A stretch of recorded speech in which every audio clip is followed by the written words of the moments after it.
we noticed in the new Spider-Man Homecoming trailer on today's Nerdist News, and maybe some spoilers, if we're right. But we're usually right, so take that as a warning. I'm just gonna keep doing this.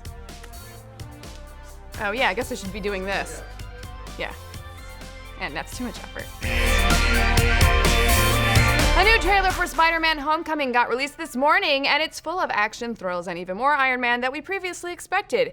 Is that your whole deal now, RDJ? Say no to Iron Man 4, then just steal the spotlight from everybody else's solo flicks? No wonder Cap thinks you're a dick. But whatever, the trailer was still awesome, and we're breaking down our 7 favorite reasons why right now. So starting off, high school sucks. Yeah. I mean, I feel like that's an obvious.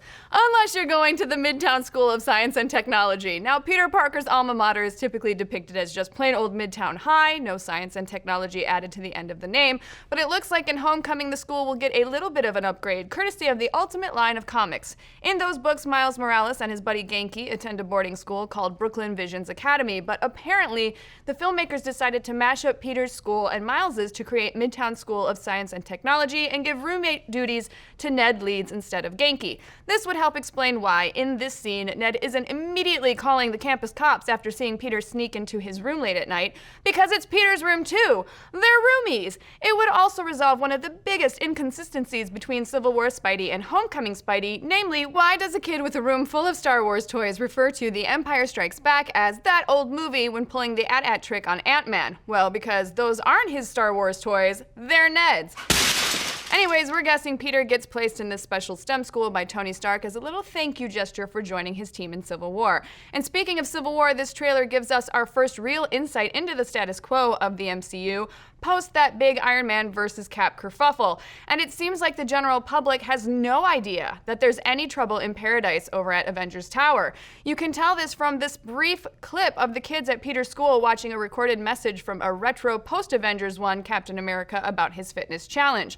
Now, you'd have to assume that if everyone knew Steve Rogers was a traitor to his country, as he is at the end of Civil War, they wouldn't be wheeling him into classrooms via video to give lectures on health and fitness. So one has to assume that someone, maybe the US government or Tony Stark or a combination of both, went out of their way to cover up what happened on that tarmac in Germany. Probably because people would get a little worried if they knew the heroes that protected them from invading aliens and evil robots were suddenly breaking up over irreconcilable differences. And speaking of another great segue, it looks like the Avengers aren't the only thing in MCU that's breaking up, so are the Iron Man suits. Because if you look really quickly here at the 43-second mark, you can see Peter and Ned using their engineering class time to modify what appears to be a repulsor that fell off a Stark patented suit. Now, why would they be tinkering with Iron Man tech when it seems like Stark would just give him whatever upgrades he wanted? Well, we're betting this scene comes towards the end after Tony has taken the suit away from Peter for not following orders. Without the billionaire benefactor, Peter looks for help from tech heads his own age, like Ned. Now at number 4, we've got one for you AP English nerds out there. The book Zendaya is reading in this auditorium scene is of human bondage, and no, Miss Summers, that's not pornography. It's a 1915 novel by French author W. Somerset Maugham. The book tells the story of a kid who is orphaned, then sent to live with his aunt and uncle for a while before getting sent to a boarding school where he becomes a bit of an outcast for his physical differences. So basically, it's the Spider-Man backstory in very long French novel form. Will reading it offer any clues about what else to expect from Homecoming? Probably not. In all likelihood, it's just a neat little Easter egg / opportunity for the filmmakers to show how clever they are, but hey guys, you never know. If somebody wants to read it and give us a book report in the comments section, go for it. We might send you a smiley face sticker or write 100 in red marker on it. Could we do that? That'd be great. And at number 5, all that sweet spider suit tech. Now, we all know that, canonically speaking, Peter Parker is a bit of a tinkerer himself, but judging by the state-of-the-art gear Spidey is sporting throughout the trailer, this stuff is Tony Stark all the way. While battling baddies on the Staten Island ferry, for instance, we see Spider-Man use an all-new type of timed explosive and/or trip mine webbing.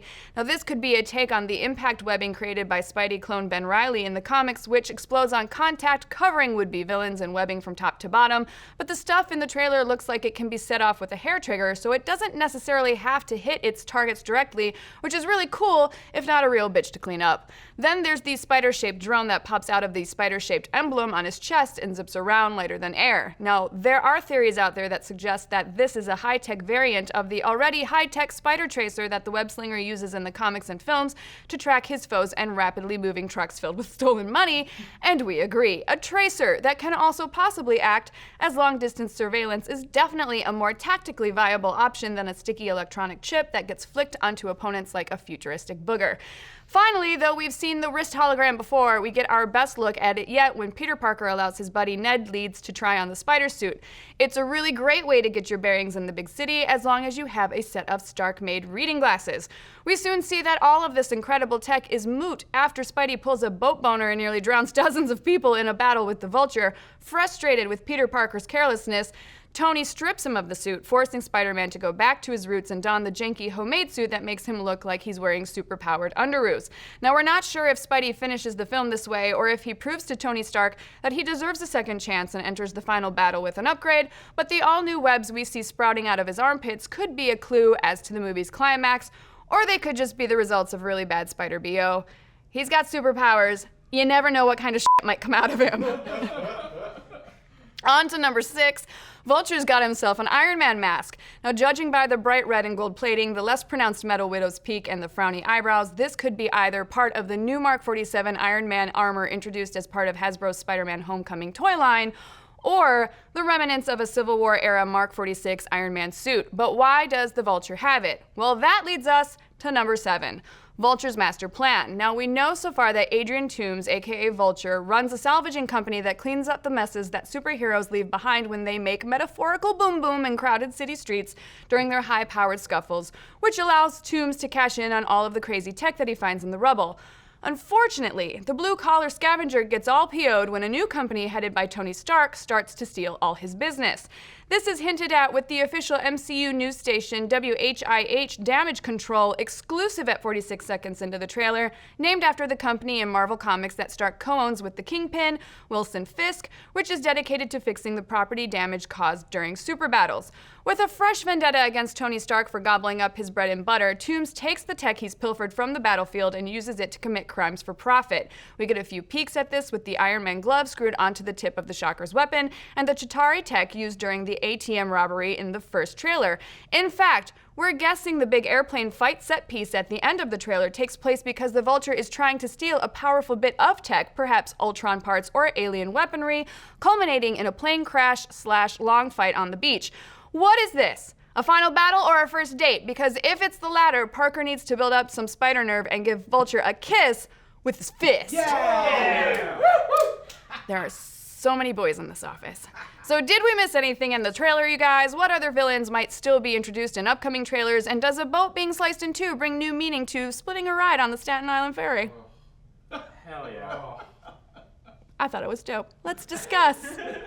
And guess what? It's WonderCon time! If you're in Anaheim this weekend, we've got some amazing panels for your eyeballs and earballs. Saturday night starting at 5:15 in 300 AB. You can check out the big Nerdist panel with as many Nerdist personalities we could squeeze behind one long table. I'll be there! Squeezed in somewhere. After that, Kyle's got his science panel and Alicia Lutz is rocking her Nerdist TV panel. It's a big night, people, with some big guests, and we'll see you there. Come join us! Yay!